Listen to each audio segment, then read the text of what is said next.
Bhubaneswar Nayapalli ब्रिट colony रे होली दिन गोष्ठी संघर्ष घटना 8 अभियुक्त गिरफ अभियुक्तों को गिरफ करिछि नयापल्ली थाना पुलिस सेमानक भितर अछंती जणे नाबालक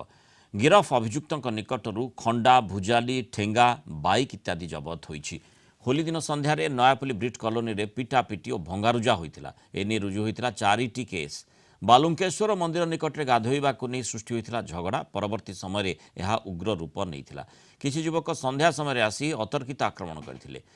आक्रमण शिकार होते किसी निरीह लोक सीसीटीवी फुटेज आधार 8 अभियुक्तों को गिरफ्त कर कोर्ट चालाण करिछि पुलिस अभियुक्तों नाँ पूर्व अपराधिक मामला भी रही।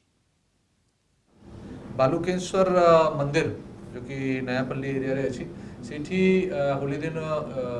लोक जमी गाधागाधि करने को जाऊँगी से ही दिन जड़े व्यक्ति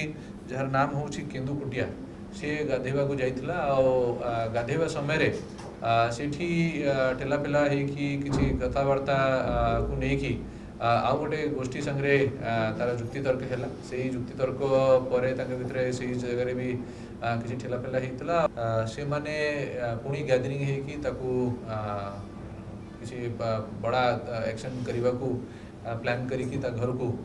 से माने जाइथिले से माने बाइक उपरे रेडी होकि से ब्रिट कॉलोनी को जाइछंती जोटी तार घर थिला आगे घर को जाइछंती घरे जेते बेले से केन्दुकुटिया मिलला नहीं ता माँ बापा संगे मध्य से आर्ग्युमेंट होइछि आर्ग्युमेंट ठेला पेला भी होइछि।